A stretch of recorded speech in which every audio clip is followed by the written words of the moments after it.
नमस्कार। आप देख रहे हैं बस्तक। मैं हूं आपके साथ अरुणिमा त्रिवेदी। फायदे के फंड के इस एपिसोड में आप सबका बहुत स्वागत है। देखिए, दिवाली बीत चुकी है, एक नया संवत शुरू हो चुका है और बाजार से निवेशकों की उम्मीदें भी एक बार फिर से वैसी की वैसी तेजी की, ग्रोथ की, अपने फाइनेंशियल सपोर्ट को लेकर के कई तरीके के सवाल, कई तरीके की उम्मीदें, कई तरीके के सजेशंस भी शायद बाजार के लिए होंगे, जितने भी व्यूअर्स हमें देख रहे हैं। तो ये सब कुछ हम फायदे के फंड के एपिसोड में कवर करते हैं और म्यूचुअल फंड्स पे बेसिकली हम इस शो में बातचीत करते हैं। तो एक बार फिर से आज आपके पोर्टफोलियोज को लेकर के आप ही के सवाल हम उठाएंगे इस शो में। और हमारे साथ आज बेहद ही खास मेहमान जुड़े हुए हैं। क्वेस्ट इन्वेस्टमेंट एडवाइजर्स के सीईओ मिस्टर राजकुमार सिंघल इस समय हमारे साथ हैं। सर, वेलकम टू बिस्तक। थैंक यू अनिमा, बहुत बहुत धन्यवाद शो में बुलाने के लिए। सर, बाजार के लिए एक नया साल शुरू हुआ है। हर किसी भारतवासी के लिए हम्म। दिवाली का समय बेहद इंपॉर्टेंट था। बाजार ने भी दिवाली में जब मुहूर्त ट्रेडिंग हुई तो एक बहुत अच्छा इंडिकेशन दिया और सबके पोर्टफोलियोज को लेकर के शुभकामनाएं ऐसे समय में हम देते ही हैं। नया संवत शुरू हो गया, 2082 संवत। कैसे देख रहे हैं अब बाजार के लिए इस नए साल को? क्या आउटलुक रहेगा मार्केट के लिए? सबसे पहला सवाल। थैंक यू अनिमा। सी हमारा जो हम सोचते हैं जिस हिसाब से बाजार को, आई थिंक ये संवत 2082 जो चालू हुआ है अभी, आई थिंक बाजार के लिए काफी सकारात्मक रहेगा।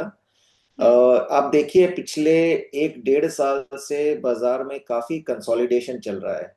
जो कोविड से लेके जो 2024 तक एक तरफा जो तेजी हुई थी, उसके बाद बाजार काफी थम सा गया था। थोड़ी नीचे गिरावट आई और उसके बाद अभी काफी संभल गया है। अब प्राइमरी देखेंगे तो रीजन गिरावट के पीछे था कि जितने भी अपनी कंपनियां थी, उनके उनके रिजल्ट्स उतने अच्छे नहीं आ रहे थे। तो मार्केट जो रिजल्ट्स में एक्सपेक्टेशन कर रहा था, जो कि उसके पहले सालों में आए थे, वो एक्सपेक्टेशन से काफी नीचे आ रहे थे। और हम्म। बाजार लॉन्ग टर्म में देखिए तो अर्निंग्स को ही ट्रैक करता है। अगर आप देखेंगे ओवर ए लॉन्ग पीरियड में, जैसे अर्निंग आपकी होती है, जैसे ग्रो करती है, उस हिसाब से आपके इक्विटी मार्केट रिटर्न देते हैं। हम्म। तो ये अभी जो पिछले एक डेढ़ साल से अर्निंग्स डिक्लाइन हुई है, उसको देखकर, प्लस थोड़ी जियोपॉलिटिकल रिस्क बढ़ी है दुनिया में, ये सब कारणों से बाजार में कंसोलिडेशन फेस चल रहा था। लेकिन अब मुझे लगता है कि यहाँ से आई थिंक जो अर्निंग डाउनग्रेड जिसको हम बोलते हैं, जो अर्निंग की गिरावट जो स्टॉक्स में देखनी थी, वो हम ज्यादातर देख चुके हैं। यहाँ से हमें लगता है कि अर्निंग में अब अपग्रेड आना चाहिए हमारे हिसाब से। आगे आने वाले दिनों में 12 से 14% अर्निंग ग्रोथ आनी चाहिए और मार्केट में उसी हिसाब से उसके रिटर्न आने चाहिए। तो ओवरऑल हम काफी पॉजिटिव है मार्केट पे। गवर्नमेंट ने भी काफी कुछ किया है, आरबीआई ने काफी कुछ किया है, तो आई थिंक मुझे लगता है कि बाजार ठीक ही रहेगा। जी सर, लेकिन बहुत सारे ग्लोबल फैक्टर्स भी हैं जो इस समय इंडियन मार्केट्स यस। पर अफेक्ट कर रहे हैं। और उसमें एक बहुत बड़ा फैक्टर डोनाल्ड ट्रंप है। और डोनाल्ड ट्रंप के कुछ भी बोलने या कुछ भी कर देने के बाद बाजार एकदम से वॉलेटाइल हो जाता है। ये हम सब ने पिछले कुछ समय में देखा है, नजर आया है हम सबको। ट्रंप की ये जो पॉलिसीज हैं, क्या इनके आधार पर जो रिसेशन की बात सामने आ रही है उसको सर कैसे देख रहे हैं? क्या ये संकेत आपको भी लग रहा है कि ये मंदी के संकेत आ रहे हैं जिसके लिए बाजार अब नर्वस होगा? देखिए, मैं मेरे को बड़ा ये एक इसमें ना अजीब लगता है कि लोग ट्रम्प को लेकर, ट्रम्प ने ऑफ कोर्स काफी कुछ किया है। उन्होंने आके टैरिफ बढ़ाया है, उन्होंने आके इमिग्रेशन पॉलिसी बनाई है जिसमें काफी कुछ फीस बढ़ा दी है उन्होंने, वीजा की। ये सब को देखकर जायज सी बात है कि लोगों को लगे कि भाई इन्फ्लेशन ऊपर आना चाहिए, ग्लोबल ट्रेड कम होना चाहिए। लेकिन अभी तक आप जितने भी संकेत देखे हैं, देखिए उन्होंने टैरिफ लाई है, उन्होंने अप्रैल से लेके आ गए थे, जून से समझ लीजिए लेके आ गए थे। आज उस चीज को 6 महीना, 4-5 महीने हो चुके हैं। अभी तक ऐसा कोई भी इंडिकेशन नहीं दिख रहा है जिसमें कि ऐसा लगे कि जिसके कारण कोई रिसेशन हो या ग्रोथ कम हो। ऐसा कुछ भी नहीं है। और आप दुनिया भर के बाजार देखें, हमारा equity market of course last एक डेढ़ साल से थोड़ी मंदी में है। बट आप यूएस मार्केट देखिए, 15 से 20% एक साल का रिटर्न है। आप इमर्जिंग मार्केट देखिए, आप चाइना देखिए, 30% है। कोरिया 40% है। यूरोप में 20% की तेजी हुई है एक साल में। तो दुनिया में आप दुनिया के बाजार देखेंगे तो मुझे ऐसा कहीं भी नहीं प्रतीत होता है कि भाई बाजार कोई मंदी की तरफ गुजर रहा है या बाजार में कोई रिसेशन प्राइसिंग हो रहा है। ऐसा लगता नहीं है। लेकिन हैविंग सेड दैट, अभी अगर जो ट्रम्प की पॉलिसीज हैं उनका इम्पैक्ट सबसे पहले आपको दिखेगा तो इन्फ्लेशन में दिखना चाहिए। और दुनिया में जब भी इन्फ्लेशन ऊपर जाता है तो सेंट्रल बैंक आते हैं और इंटरवीन करते हैं। लेकिन अगर आप फेडरल रिजर्व को देखें, अभी फेडरल रिजर्व अभी अक्टूबर की पॉलिसी में 25 बेस पॉइंट रेट घटाने की पूरी संभावना है। उसके बाद दिसंबर में भी 25 बेस पॉइंट रेट घटाएंगे वो, और अगले साल भी 75 बेसिस पॉइंट रेट घटाने की पूरी मार्केट में प्राइसिंग इन है। तो मार्केट तो जो बता रहा है कि भाई 125 बेसिस पॉइंट रेट कट होने वाला है। हम्म। तो मैं इतना इस सब चीजों से मुझे नहीं लगता है कि हमें इतनी परेशान होने की जरूरत है। लेकिन देखिए, दुनिया में जो एक बाईपोलर वर्ल्ड था या यूनिपोलर वर्ल्ड था जिसको यूएस हम्म। पूरी दुनिया को चला रहा था, वो अब हम उस चीज से दूर जाते जा रहे हैं। दुनिया हम्म। बनती जा रही है मल्टीपोलर वर्ल्ड। अब मल्टीपोलर वर्ल्ड में आपको कैसे चीजों को देखना है, हम हर कंट्री अपना अपना एक दूसरी कंट्रियों के साथ अपने बाइलैटरल रिलेशन बनाएगी। आप इंडिया देखिए, इंडिया चाइना के साथ भी कोशिश कर रहा है, रशिया के साथ ऑफ कोर्स सही है, हम्म। ब्राजील के साथ भी कर रहा है। तो आई थिंक ये चीज आप देखेंगे कि ये बढ़ती जाएगी। जनरली इकोनॉमी विल वो इकोनॉमी भी बहुत डोमेस्टिक इकोनॉमी की तरफ फोकस होते जाएगा। लोग अपने बायलैटरल ट्रेड्स की ट्रीटीज बनेंगी। बट इन सब के बीच में मुझे अभी कोई रिसेशन की संभावना दिख नहीं रही है ना। बाजार हमको कोई संकेत दे रहा है कि रिसेशन होना चाहिए। बल्कि आप बाजार में देखें तो एआई को रिलेटेड काफी लोगों में एक्साइटमेंट है, और हम्म। काफी इन्वेस्टमेंट वहां जा रहा है। जी। वहां अगर वो इन्वेस्टमेंट बहुत ज्यादा बढ़ रहा है और उसके कारण कुछ हो सकता है, वो फिर भी पॉसिबल है। बट अदरवाइज मुझे नहीं लगता कि एज ऑफ नाउ ट्रम्प को लेकर हमें कोई भी खास चिंता करने की जरूरत है। सर, ओवरऑल बाजार का नजरिया तो हमने आपसे समझा। म्यूचुअल फंड मार्केट्स की तरफ थोड़ा रुख करेंगे, क्योंकि फायदे के फंड का जो हमारा शो है वो बेसिकली हम म्यूचुअल फंड से रिलेटेड नॉलेज प्रोवाइड करते हैं अपने व्यूअर्स को। म्यूचुअल फंड मार्केट के टर्म्स में भी मैं यही जानना चाहूंगी सर, क्योंकि जब म्यूचुअल फंड्स की बात होती है तो वो एक लॉन्ग टर्म पर्सपेक्टिव दिखाता है, एक लॉन्ग टर्म नजरिया दिखा रहा होता है। तो अगर फंड मार्केट की बात करें लॉन्ग टर्म में, इस समय बाजार के वोलाटिलिटी को लेकर के क्या नजरिया, क्या आउटलुक नजर आ रहा है? ट्रम्प के एक्शंस हो या अलग अलग तरीके के ग्लोबल फैक्टर्स हो जो बाजार को अफेक्ट कर रहे हैं, उनको म्यूचुअल फंड इंडस्ट्री कैसे देख रही है? सो देखिए, म्यूचुअल फंड में अगर आप देखें तो एक तो हो गया इक्विटी मार्केट।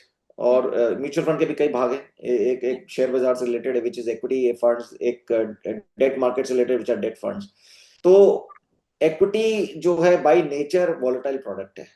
ठीक है, उसमें वॉलेटिलिटी आपको हमेशा मिलेगी, और उसमें उन्हीं लोगों को आना चाहिए जो कि उस वॉलेटिलिटी को लॉन्ग टर्म में आप देखें, 50 साल 100 साल की आप हिस्ट्री देखेंगे तो इक्विटी जो शेयर बाजार है वो हमेशा आपको बेटर रिटर्न देता है। और उसका कारण ये भी है कि उसमें वॉलेटिलिटी ज्यादा होती है, और वॉलेटिलिटी ज्यादा होती है तो रिस्क ज्यादा है, रिस्क ज्यादा है इसलिए रिटर्न भी ज्यादा है। हम्म। तो जो भी अगर शेयर बाजार से रिलेटेड अगर आप इन्वेस्टमेंट कर रहे हैं, तो मैं आपके दर्शकों को ये बताऊंगा कि भाई वो अज्यूम करके चले कि इसमें वॉलेटिलिटी रहेगी।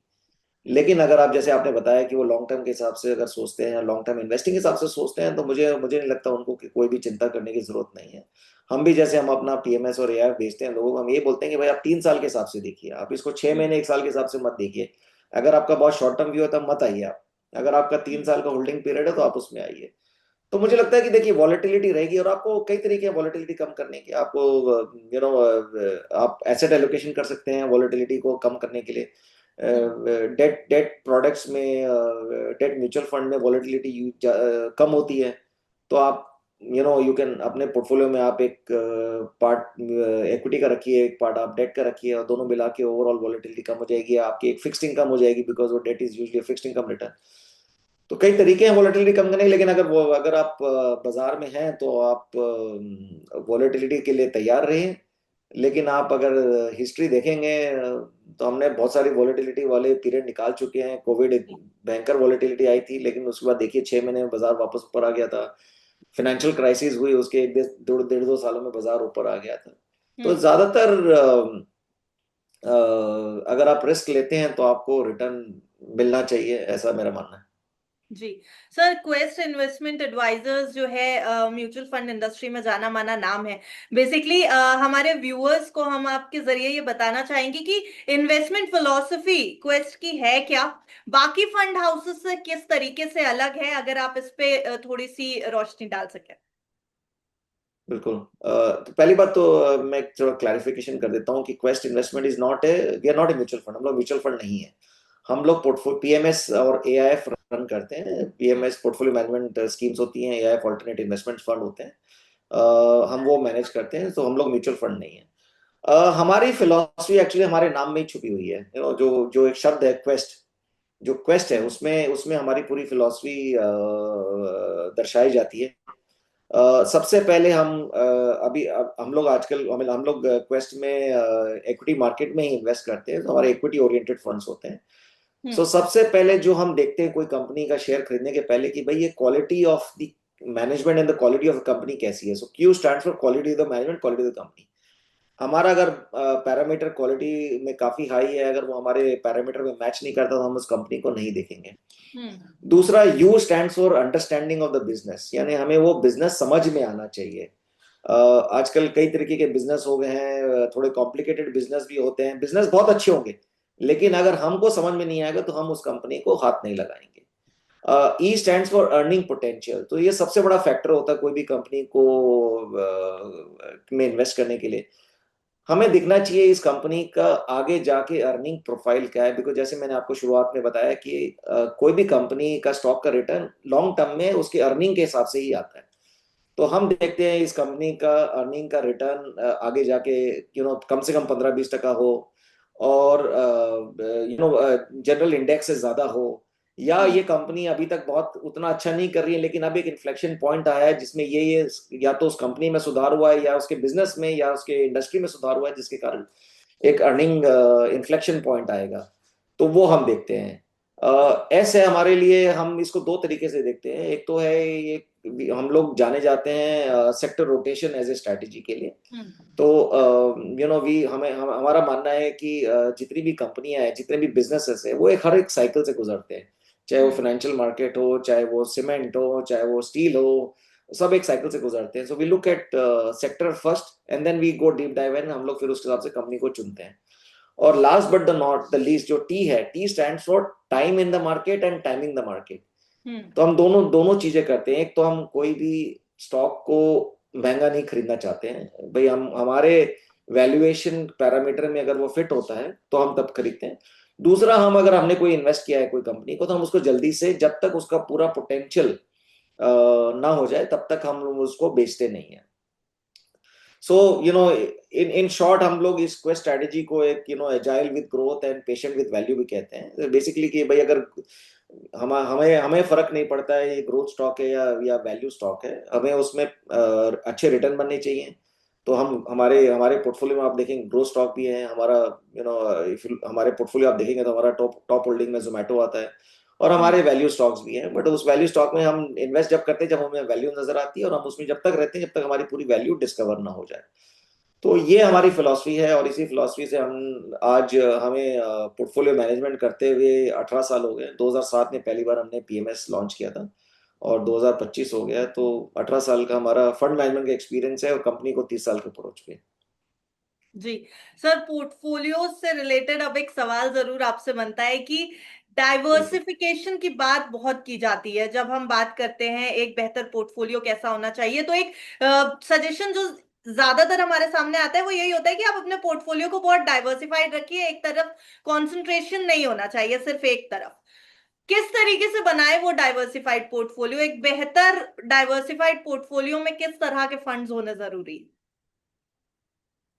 देखिए, सबसे पहले तो आपको अपना रिस्क प्रोफाइल डिसाइड करना होगा कि आपकी रिस्क टेकिंग कैपेसिटी क्या है।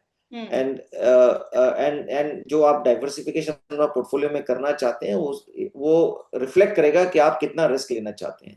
हम्म। अभी डाइवर्सिफिकेशन करने के कई तरीके हैं। एक तो आप डाइवर्सिफाई कर सकते हैं क्रॉस एसेट क्लास। तो आपने एक पोर्टफोलियो बना लिया जिसमें आपने इक्विटी भी है, उसमें डेट भी है, उसमें गोल्ड भी है, सिल्वर भी है। एक एक करके आपने, और चाहिए आपको ऑफशोर फंड भी चाहिए, तो अगर आपको ये मिला के आपने डाइवर्सिफाइड फंड बना लिया।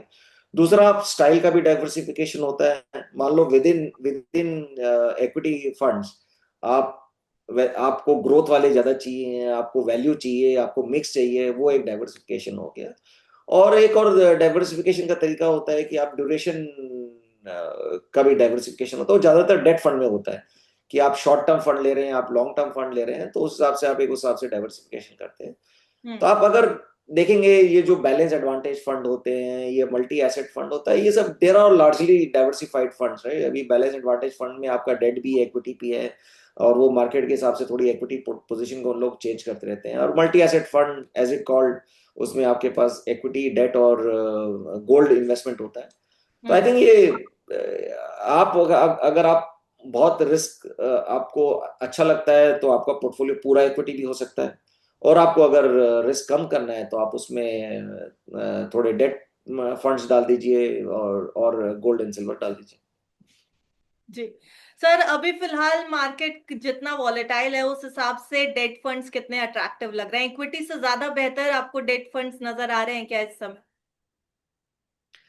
मैं ऐसा ऐसा नहीं कहूंगा कि इस समय डेट फंड ज्यादा अट्रैक्टिव है कि नहीं है। देखिए, डेट फंड सबसे ज्यादा अट्रैक्टिव होते हैं जब आप आपके central bank rate cut cycle start करने वाले होते हैं। हम्म। उसमें आपको दो बेनिफिट मिल जाते हैं। एक तो क्या होता है कि जो आप अंडरलाइंग आपकी डेट इन्वेस्टमेंट है, उसमें एक फिक्स रिटर्न है, जो भी है 7%, 8%, जो भी एक रिटर्न होता है। ऊपर से जब अगर सेंट्रल बैंक रेट काटते हैं, तो ये रिटर्न एनहांस हो जाते हैं, बिकॉज आपको थोड़ा कैपिटल एप्रिसिएशन मिल जाता है। अभी आप देखेंगे, इंडिया में आरबीआई ने काफी एग्रेसिव रेट कट कर दिया है ऑलरेडी। अभी पीछे से उन्होंने 100 बेस पॉइंट रेट काटा था, 100 बेस पॉइंट सीआरआर काटा था। हम्म। जिस हिसाब से हमारा सीपीआई का डेटा आया है लास्ट, हो सकता है कि एक चांस है कि आरबीआई और भी रेट कट कर सकता है, बट मुझे नहीं लगता वो rate cut 25 basis point, maximum मे भी 50 बेसिस पॉइंट, बहुत कम चांस है 50 के, बट मुझे लगता है 25 बेसिस पॉइंट का रेट कट हो सकता है। बट उसके पहले आरबीआई करीब 150 बेसिस पॉइंट का रेट काट चुके हैं। तो इस समय आपको जो डेट में रिटर्न मिलेगा, वो आपको बेसिकली अंडरलाइंग, बट मुझे ये भी नहीं लगता कि रेट बहुत ऊपर जाने वाला है। आई थिंक रेट जहां है वहीं रहेंगे, या थोड़े बहुत नीचे आ सकते हैं। हम्म। तो आपको जो डेट में रिटर्न आएंगे, वो आपका जो अंडरलाइंग इन्वेस्टमेंट है, अगर जीसेक है तो आज की डेट में 10 साल का जीसेक आप देखेंगे 6.5 पे ट्रेड हो रहा है। हम्म। 5 साल का कॉर्पोरेट बॉन्ड 7% पे हो रहा है। तो मोटा मोटी उसी ही रेंज में डेट में रिटर्न आने चाहिए। तो अगर आप मुझे बोलेंगे कंपेयर करने के लिए इक्विटी और डेट में, मुझे लगता है कि आज भी, अगर अगर मैं अगले 1 साल, 2 साल, 3 साल के हिसाब से देखूं, तो मुझे लगता है कि आपको इक्विटी बेहतर रिटर्न दे सकता है। हम्म। लेकिन मैंने जैसा आपको बताया कि डेट का एक बहुत बड़ा काम होता है डाइवर्सिफिकेशन। वो आपकी रिस्क को काफी कम करता है। तो आई थिंक एवरीबडी, दूसरा डेट का बहुत बड़ा काम है। अगर आपको कोई भी फंड की जरूरत है अगले, मान लो, मैं जैसे देखता हूँ कि अगर ये 3 साल का आपको जो भी खर्चा है आपके सामने, हम्म। और आप देख लीजिए अगले 3 साल की आपकी कितनी इनकम होनी है, सैलरी है, कहीं से भी, जहां से भी आपकी इनकम आती है, उसमें जो भी गैप होता है उतना आपको डेट में रखना ही चाहिए। हम्म। बिकॉज इक्विटी मार्केट में 3 साल में 3 साल से पहले अगर आप निकालना चाहेंगे, तो उसमें हो सक बिकॉज उसमें वॉलेटिलिटी होती है, तो रिटर्न ऊपर नीचे हो सकते हैं। तो डेट का ये भी काम होता है कि आपका कैश फ्लो मैनेजमेंट भी करता है। तो उस हिसाब से मेरे ख्याल से सबको डेट में, ज्यादातर लोग डेट में इन्वेस्टमेंट रखते ही हैं। आप अपनी रेंज डिसाइड कर लीजिए। पहले आप कैश फ्लो डिसाइड कर लीजिए, आपको कैश फ्लो क्या चाहिए, उसके बेसिस पे आप कर लीजिए, या आपको अपना रिस्क कितना कम करना है, उस बेसिस पे डिसाइड कर लीजिए। जी तो सर। अदरवाइज ऐसा मुझे नहीं लगता है कि debt is going to give fantastic return, primarily because rate cuts काफी हो चुके हैं। और सर, मुझे लगता है कि ये जो अभी हम बात कर रहे हैं कि डेट एक डाइवर्सिफिकेशन देता है, लेकिन जैसा आपने भी बताया कि इक्विटी और डेट में कंपेयर करें तो इक्विटी थोड़ा रिटर्न्स के मामले में बेहतर हो जाता है। वो कहीं ना कहीं निवेशकों के जहन में भी है शायद, क्योंकि अगर हम एक डेटा देखें, एम्फी का डेटा मैं सर शेयर करना चाहूंगी, सितंबर 2025 को लेकर के जो डेटा आया एम्फी का, उसके मुताबिक डेट फंड्स जो है वहां पे नेगेटिव इनफ्लो आया है। क्योंकि अगर देखा जाए तो 1,02,000 करोड़ रुपयों का जो है वो आउटफ्लो हुआ है, मतलब निकाल लिए गए पैसे वहां से। तो इक्विटी में जबरदस्त इनफ्लो, डेट में इतना बड़ा आउटफ्लो, कहीं ना कहीं निवेशकों के मन में जल्दी से जल्दी मुनाफा कमाने की ये जो रवैया है वो अपनाते जा रहे हैं, और शायद इसलिए डेट अनपॉपुलर हो रहा है। नहीं, इसको देखने देखो, इसमें आप इसको देखने का जो तरीका है वो आप ऐसे देखें कि सितंबर में एक तो एडवांस टैक्स पेमेंट होती है। हम्म। तो सितंबर में आप हर साल डेट में आउटफ्लो मिलेगा आपको ज्यादातर, हर सितंबर में। हम्म। तो ये जो आप 1 लाख करोड़ 1 लाख 2 हजार करोड़ आप सही बता रहे हैं जो आउटफ्लो हुआ डेट में, जो कि हुआ है, ये इसको हम साइक्लिकल आउटफ्लो बोलेंगे। हम्म। आपको अगर डेट का देखना है तो आप देखिए कि भाई अप्रैल से लेके अभी तक कितना इनफ्लो आउटफ्लो हुआ है। मेरे ख्याल से April to date I think net net inflow ही हुआ होगा, डेट में आउटफ्लो नहीं हुआ होगा। बट आपकी बात बिल्कुल सही है कि अगर अप्रैल से आप सितंबर देखेंगे तो इक्विटी में ज्यादा इनफ्लो हुआ है, डेट में कम इनफ्लो हुआ है। हम्म। तो मुझे लगता है कि लोगों को अब अब आप देखिए लास्ट 4-5 सालों में लोगों के अच्छे पैसे बने हैं शेयर बाजार में। तो एक वो कहीं ना कहीं दिमाग में लोगों के है कि भाई इक्विटी बेहतर होता है और इक्विटी में रिटर्न बनना चाहिए, और आई थिंक वो थोड़ा माइंडसेट चेंज हुआ है। तो उसके कारण इक्विटी में इनफ्लो ज्यादा है, डेट में आउटफ्लो कम है। बट ये जो सितंबर वाला डेटा है ये थोड़ा साइक्लिकल नेचर है, वो हर साल होता है मेरे हिसाब से सितंबर में मार्च में ज्यादा होता है because of the advance tax. उसके लिए लोग पैसा निकालते हैं डेट में से। कई हम्म। कॉर्पोरेट ट्रेजरी वाले अपना पैसा डेट में रखते हैं, उनको भी एडवांस टैक्स भरना पड़ता है तो वो भी पैसा निकालते हैं। तो ये वो ज्यादा उसका संकेत है, ना कि इसलिए कि लोग डेट में बहुत ज्यादा नेगेटिव है। जी सर, लेकिन अगर डेट फंड्स की बात करें तो क्या मार्केट में कुछ ऑप्शंस जो अवेलेबल हैं वो आप हमसे डिस्कस कर सके, और बेसिकली किस कैटेगरी के निवेशकों को डेट फंड्स का चुनाव करना चाहिए? देखिए, अगर आप डेट मार्केट को देखेंगे तो उसके कई पार्ट हैं, right? एक सबसे इम्पोर्टेंट और सबसे बड़ा पार्ट है government security. Hmm. Because central government of India, state government of India काफी बॉन्ड्स इशू करते हैं अपना फिजिकल डेफिसिट को पूरा करने के लिए। हम्म। आई थिंक इस साल का बोरिंग प्रोग्राम को शायद 15 लाख करोड़ का है गवर्नमेंट ऑफ इंडिया का, state central government of India का। तो ये वो बहुत बड़ा मार्केट है, और ये गवर्नमेंट सिक्योरिटी ही पूरा डेट मार्केट की प्राइसिंग डिसाइड करती है। I mean of hmm. Course ये ज्यादा फ्लो होता है कि भाई सेंट्रल बैंक का रेट कहाँ है, उसके बेसिस पे गवर्नमेंट सिक्योरिटी का भाव डिसाइड होता है, उसके बेसिस पे बाकी प्राइसिंग होती है। गवर्नमेंट सिक्योरिटी को रिस्क फ्री रेट बोला जाता है क्योंकि इसमें क्रेडिट रिस्क नहीं है, इसमें मार्केट रिस्क जरूर है लेकिन क्रेडिट रिस्क नहीं है। दूसरा होता है कॉर्पोरेट बॉन्ड्स। कॉर्पोरेट बॉन्ड्स हो गए, उसमें भी कई कैटेगरी हो गए, ट्रिपल ए कॉर्पोरेट बॉन्ड हो गया, डबल ए हो गया, ए हो गया और ए के नीचे हो गए। अ, अ, तो ये तो हो गए बॉन्ड्स जो आप डायरेक्टली बॉन्ड भी खरीद सकते हैं, और इसी को ही गवर्नमेंट सिक्योरिटी कॉर्पोरेट बॉन्ड मिला के म्यूचुअल फंड्स भी हैं काफी। कुछ म्यूचुअल फंड्स गवर्नमेंट सिक्योरिटी के हैं, कुछ mutual funds corporate bond mutual funds हैं, जो कि आपको अवेलेबल होते हैं, उसमें भी कई मेच्योरिटी आपको मिल जाएंगे। फिर हम्म। एक कैटेगरी आजकल थोड़ा पॉपुलर हो रहा है जिसको बोलते हैं हाई हाई क्रेडिट फंड बोला जाता है। वो एआईएफ के फॉर्म में ज्यादा आते हैं, म्यूचुअल हम्म। फंड नहीं करते उसको उतना। इनको ऑल्टरनेट इन्वेस्टमेंट फंड्स के फॉर्म में ज्यादा लॉन्च किया जाता है। ये फिक्स मेच्योरिटी होते हैं, यूजली 5 साल की मेच्योरिटी होती है। इनमें आपको 12 से लेके 14-15% तक की yield मिलती है, लेकिन इसमें रिस्क भी है। क्योंकि आपको वो 12-14% रिस्क देने के लिए वो क्रेडिट उनकी लोअर क्वालिटी की होती है। वो सब कोशिश करते हैं इसमें सिक्योरिटाइज करने की, लेकिन रिस्क है। हम्म। पहले एक बड़ा पॉपुलर होता था फिक्स मेच्योरिटी प्लान, आजकल उतना पॉपुलर नहीं रहा, तो वो एक और कैटेगरी होती है। तो ये सब मिला के आपका एक पूरा मार्केट हो गया। इस मार्केट में आप इसको ड्यूरेशन के हिसाब से भी डिस्ट्रीब्यूट कर सकते हैं। आप एक शॉर्ट टर्म हो गया which is up to 1 year, then 1 to 3 year, then 3 to 5 year, and then 5 year and above. Hmm. So कई कैटेगरी के फंड्स हो गए, कई मेच्योरिटी के फंड्स हो गए, और उसके बेसिस पे आपका क्या रिस्क एपेटाइट है, आपकी क्या कैश फ्लो नीड है, आप डिसाइड कर सकते हैं कि आपको किस में इन्वेस्ट करना है। म्यूचुअल फंड्स के भी कई प्रोडक्ट्स हैं, उसमें आप डिसाइड कर सकते हैं करने। बट ज्यादातर आप देखेंगे आज की डेट में, specially in the high rated ones, like hmm. Government security हो गए, कॉर्पोरेट बॉन्ड हो गए, ये सब मोटा मोटी 6-7% की यील्ड के रेंज में है। उसी रेंज में ही है। जो आपका 1 ईयर टी बिल 5.60 है, आपका 5 साल कॉर्पोरेट बॉन्ड 7% है, आपका 10 ईयर जी सेक 6.50 है। तो सब पूरी नैरो रेंज में ही ट्रेड हो रहे हैं। अगर आपको बहुत ज्यादा क्रेडिट रिस्क नहीं लेना है तो आपको यही रेंज में आपको प्ले करना पड़ेगा। तो आप आज की डेट में हमारी एडवाइस तो यही होगी कि आप शॉर्ट ड्यूरेशन में ही पैसा डालिए, बिकॉज आपको लॉन्ग ड्यूरेशन का कोई बेनिफिट नहीं मिल रहा और आप रिस्क ले रहे हैं उसमें। जी। और सर अगर लॉन्ग टर्म के हिसाब से देखा जाए तो किस तरह के फंड्स एक बेहतर पोर्टफोलियो में रखने चाहिए और कितना परसेंटेज होना चाहिए उन फंड्स का? क्या थेमैटिक फंड्स भी एक डाइवर्सिफाइड पोर्टफोलियो में इंपॉर्टेंट रोल प्ले करते हैं? देखिए, जैसा कि नाम में ही लिखा हुआ है थीमेटिक फंड, यानी वो एक थीम बेस्ड है। और वो मैंने आपको बताया कि हमारे, आप देखेंगे शेयर बाजार की हिस्ट्री देखेंगे हम्म। तो हर इंडस्ट्री में साइकिल है। तो हर इंडस्ट्री, हर थीम की एक साइकिल होती है।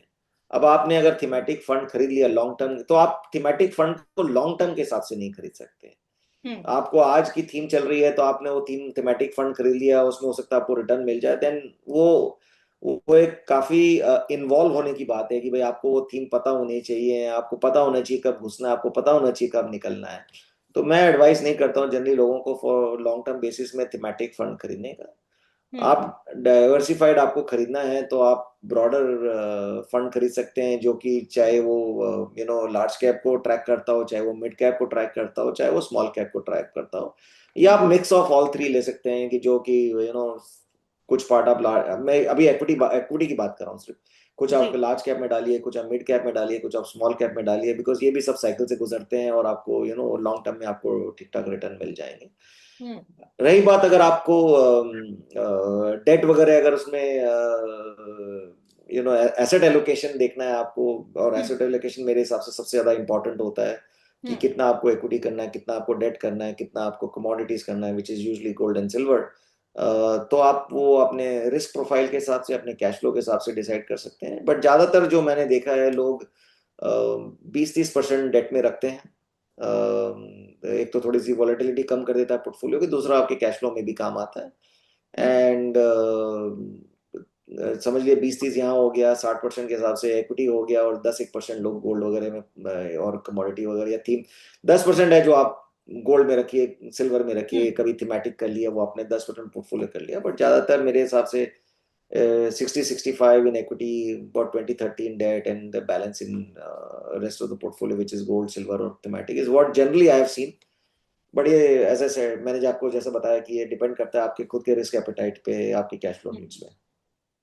सर हाल फिलहाल में मिड कैप्स और स्मॉल कैप्स भी बहुत अट्रैक्टिव नजर आए थे।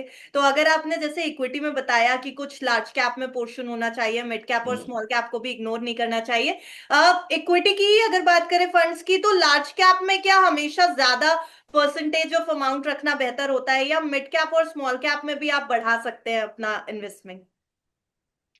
नहीं, बिल्कुल मेरे हिसाब से मिड कैप और स्मॉल कैप में आप परसेंटेज बढ़ा सकते हैं, बट ये बिल्कुल दिमाग में रखने वाली बात है कि वो ज़्यादा वॉलेटाइल होते हैं, हम्म। उनमें ज़्यादा रिस्क होता है। मैं ये नहीं बोलूंगा कि हमेशा लार्ज कैप में रखिए। देखो, हर एक अभी पिछले 1 साल पहले लार्ज कैप थोड़े हमें सस्ते लग रहे थे, तो उससे मैं लार्ज कैप की एलोकेशन बढ़ाई जा सकती थी, जो हमने हम्म। अपने पोर्टफोलियो में थोड़ी बहुत बढ़ाई भी थी। अब आज की डेट में आप देखेंगे तो मिड कैप स्मॉल कैप भी उतनी अट्रैक्टिव है जितने लार्ज कैप हैं। तो मेरे ख्याल से ये तीनों कैटेगरी में आप पैसा इन्वेस्ट कर सकते हैं। अगर आप, और जिस हिसाब से आज हमारे आप इंडिया की बात करेंगे तो इंडिया के अगले 10-20 साल काफी अच्छे लग रहे हैं, काफी ग्रोथ की उम्मीद है। और कई सारी स्मॉल कंपनियां हैं जो बड़ी हो जाएंगी इन दिनों में। तो अगर आप आइडेंटिफाई, या तो आप मिड कैप और स्मॉल कैप फंड में डाल लीजिए, वो जी। प्रोफेशनल फंड मैनेजर हैं, उनको उनके पास टीम है देखने के लिए कि कौन सी हम्म। कंपनी अच्छी है, कौन सी कंपनी अच्छी नहीं है। मुझे लगता है कि वो भी एक काफी अट्रैक्टिव पोर्टफोलियो। और अगर आप खुद से करना चाहते हैं तो देन आपको काफी मेहनत करनी पड़ेगी। आप तो उसमें फिर आपको ध्यान रखने की बात है कि भाई थोड़ी आप अपनी स्टडी करिए, एनालिसिस करिए कि आपको अगर वो कंपनी अच्छी लगती है तो क्यों अच्छी लगती है, और लॉन्ग टर्म के हिसाब से क्या उसमें आप रिटर्न एक्सपेक्ट करते हैं। जी। सर फंड्स पर भी बात की है आपसे, लेकिन कमोडिटीज पर भी एक सवाल बनता है, क्योंकि गोल्ड और सिल्वर जिस तरीके का इस समय हम लोग को चाल दिखा करके गए हैं, वो निवेशकों को कहीं ना कहीं एक्साइटमेंट भी बहुत क्रिएट कर रहा है, लेकिन कंफ्यूज भी बहुत कर रहा है। क्योंकि जब गोल्ड और सिल्वर ने गिरना शुरू किया तो शायद नर्वस हो गए जितने भी इन्वेस्टर्स थे। एक समय था जब ईटीएफ्स में जमकर इन्फ्लो आया, म्यूचुअल फंड से भी ज्यादा इन्फ्लो ईटीएफ में गया। लेकिन अब जब गोल्ड और सिल्वर तेज गिरावट दिखा रहे हैं, तो क्या मान के चले कि फंड्स को फायदा होगा इससे, और किस तरीके के फंड्स पे ज्यादा अट्रैक्शन आएगा सर? देखिए गोल्ड ऑन गोल्ड, आप देखेंगे गोल्ड का लॉन्ग टर्म रिटर्न हम्म। इक्विटी मार्केट से बेटर है एज ऑफ नाउ। हम्म। अभी जो तेजी हुई है उसके कारण इक्विटी मार्केट से बेटर हो गया। इसका मतलब मैं तो सबको एक ही बात बोलता हूँ कि हमारे हिंदुस्तान की महिला सबसे बेटर इन्वेस्टर है, क्योंकि वो हमेशा गोल्ड खरीदती हैं। तो वो तो ये एक बहुत अच्छी बात है। और आज ही कहीं मैं एक रिपोर्ट पढ़ रहा था कि अगर आप देखेंगे इंडिया का जितना भी डोमेस्टिक गोल्ड है उनकी वैल्यू करेंगे आज के डेट पे तो करीब $4 ट्रिलियन के करीब की जी। उसकी वैल्यू आती है, hmm. Which is of course more than the equity market hmm. Itself, और या इक्विटी मार्केट के पूरे मार्केट कैप के आसपास ही है। हम्म। तो मुझे लगता है कि देखिए गोल्ड और आपका पोर्टफोलियो में होना चाहिए हमेशा। हम्म। आज की डेट में अभी गोल्ड काफी चल गया है। देखिए आप गोल्ड पिछले एक साल में मेरे ख्याल से 6 महीने में करीब 40-50% चल गया है गोल्ड। कोई भी चीज इतनी ज्यादा चलती है तो आप एक्सपेक्ट नहीं कर सकते कि वो हमेशा चलती रहेगी। तो मुझे लगता है कि अभी हो सकता है कि 6 महीना साल भर गोल्ड में शायद उतना रिटर्न ना आए जितना अभी तक आपने देखा है। हम्म। बट मेरा मानना हमेशा है कि गोल्ड आपके, और दूसरा गोल्ड एक और काम करता है कि जो जियोपॉलिटिकल रिस्क बढ़ गई है हमारी, अभी मल्टीपोलर वर्ल्ड में जियोपॉलिटिकल रिस्क बढ़ गई है। तो उसमें गोल्ड का एक बहुत बड़ा काम है। जब मैं गोल्ड बोल रहा हूँ, गोल्ड सिल्वर दोनों की बात कर रहा हूँ, तो गोल्ड का हम्म। एक और काम होता है कि रिस्क मिटिगेशन भी करता है। अगेन हाई ज्यादा जियोपॉलिटिकल रिस्क में गोल्ड काफी उसका भी एक काम करता है। But as of now gold is behaving like an asset class, gold is behaving like an investment, because लॉर्ड काफी सारा पैसा गोल्ड में गया है, इंडिया में गया है, बाहर भी गया है, सेंट्रल बैंक्स खरीद रहे हैं ज्यादा। जो गोल्ड की जो रैली स्टार्ट हुई है, ये स्टार्ट हुई है बिकॉज सेंट्रल बैंक्स ने गोल्ड में एलोकेशन बढ़ा दिया था। और उन्होंने इसलिए बढ़ाया क्योंकि उनको समझ में नहीं आ रहा था कि डॉलर में कब तक इन्वेस्टमेंट करते रहें। हम्म। जो भी थोड़ी बहुत यूएस की नीति रही है, जिस हिसाब से उन्होंने रशिया का जो भी डॉलर एसेट्स थे उनको फ्रीज कर दिया है, तो मन में एक लोगों के एक चिंता हो गई है सेंट्रल बैंक की कि भाई अब हम यूएस डॉलर में बहुत ज्यादा इन्वेस्टमेंट नहीं कर सकते। तो इन्होंने काफी गोल्ड में इन्वेस्टमेंट चालू किया है। अभी आरबीआई का भी डेटा आया था, उन्होंने भी काफी हम्म। गोल्ड में, आई थिंक आरबीआई का रिजर्व का कुछ 100-105 बिलियन डॉलर अभी गोल्ड में है। $100 बिलियन। तो आई थिंक वो $100 बिलियन, तो वो मुझे लगता है कि सेंट्रल बैंक कम ज्यादा करके लेकिन गोल्ड में इन्वेस्टमेंट करते रहेंगे। हम्म। निवेशकों के हिसाब से गोल्ड में बहुत ज्यादा हाल फिलहाल में ज्यादा तेजी हो गई है, तो मैं थोड़ा सा बोलूंगा लोगों को कि थोड़ा एक्साइटमेंट लेवल थोड़ा कम रखें उसमें। मुझे लगता है कि अगले 6 महीने साल भर में हो सकता है कि नॉर्मलाइज हो, जो रिटर्न जो नॉर्मलाइज होने के कारण इतना जो तेजी आई है, अभी आगे के रिटर्न उतने अच्छे नहीं आएंगे। तो हम्म। एज ऑफ नाउ मैं नहीं बोलूंगा कि आप गोल्ड में एलोकेट करिए, बट ओवरऑल आपके पोर्टफोलियो में गोल्ड हमेशा होना चाहिए, ऐसा मेरा मानना है। जी। सर, चलते चलते एक आखिरी सवाल जरूर क्वेस्ट इन्वेस्टमेंट एडवाइजर से रिलेटेड लेना चाहूंगी, क्योंकि इतनी बात की अभी तक, ये भी समझा कि आपकी इन्वेस्टमेंट फिलॉसफी क्या है। तो अब ये समझना भी जरूरी है कि अब आने वाले समय में, आने वाले सालों में आखिर क्वेस्ट इन्वेस्टमेंट एडवाइजर्स किस तरह के नए सेक्टर्स या प्रोडक्ट्स पर फोकस करने वाला है, क्योंकि हमारे व्यूअर्स उस इस सवाल से शायद बेहतर तरीके से क्वेस्ट को समझ पाए। देखिए हम लोग काफी एक सेक्टर में जो बुलिश हैं वो है अर्बन कंजम्पशन। हम्म। तो आप देखेंगे, आप गवर्नमेंट की भी पॉलिसीज देखेंगे तो सबसे पहले जो इनकम टैक्स स्लैब चेंज हुई, उसके बाद इतना बड़ा जीएसटी का रेट कट हुआ, उसके बाद आरबीआई ने काफी रेट कट किया और आरबीआई ने काफी लिक्विडिटी प्रोवाइड की है। हम्म। इन सब का मिश्रण आप देखेंगे तो मुझे लगता है कि, और न्यूज में भी आ रहा है कि दिवाली पे इतनी बिकवाली हो गई, ये इतने करोड़ का बिजनेस हो गया और ये हो गया और इतनी गाड़ियां बिक गई। हम्म। तो मुझे लगता है ये जो अर्बन कंजम्पशन है ये आगे जाके अच्छा ही रहेगा, और हम इस सेक्टर में काफी बुलिश हैं। तो एक सेक्टर हो गया अर्बन कंजम्पशन। दूसरा एक सेक्टर जो है अभी हम लोग ने उसमें देखना और इन्वेस्टमेंट करना शुरू किया है, ये है आपका फार्मा एंड सीआरडीएमओ। तो अभी हम्म। इंडिया में जो पहले देखेंगे आप, फार्मा इंडस्ट्री ये सब एवोल्यूशन का पार्ट है। अभी फार्मा इंडस्ट्री सिर्फ ज्यादातर जेनरिक दवाइयां बनाती थी। अब हम्म। काफी रिसर्च रिलेटेड जो यूएस में इनोवेटर्स होते हैं वो रिसर्च करते हैं और वो मॉलिक्यूल्स बनाने के लिए वो इंडिया में लोगों को देते हैं। तो ये थोड़ा सा स्पेशलाइज काम है, इसमें काफी सारा काम हो रहा है और काफी सारा काम आगे बढ़ते जाएगा। और ये थोड़ी कमियां अभी वैल्यूएशन के मैट्रिक्स पे भी अभी थोड़ी ठीक ठाक है। तो ये एक एरिया है जहाँ पे हम लोग ने अभी इन्वेस्टमेंट करना शुरू किया और ये एक सेक्टर में हम लोग काफी बुलिश हैं। तो अर्बन कंजम्पशन हो गया, फार्मा सीआरडीएमओ हो गया, बैंकिंग एंड फाइनेंस हमें अच्छा लगता है। हम्म। बैंकिंग एंड फाइनेंस देखा जाए तो इंडेक्स का एक बहुत बड़ा पार्ट भी है। जितना भी क्या होता है जब रेट कट शुरू होता है तो बैंकों की मार्जिन और एनबीएफसी की मार्जिन में इम्पैक्ट आता है, बिकॉज जो रेट कट होता है वो आपके लोन प्रोडक्ट में तुरंत इम्पैक्ट हो जाता है। आपका डिपॉजिट रेट जो है वो टाइम लगता है नीचे आने में। हमें लगता है कि वो सब दौर अभी गुजर चुका है। तो हम्म। अभी जो जितने भी नेट इंटरेस्ट मार्जिन एनआईएम बोलते हैं वो काफी स्टेबल हो गई हैं और ठीक ही रहेंगी आगे जाके। तो एक बीएफएसआई सेक्टर पे हम काफी बुलिश हैं।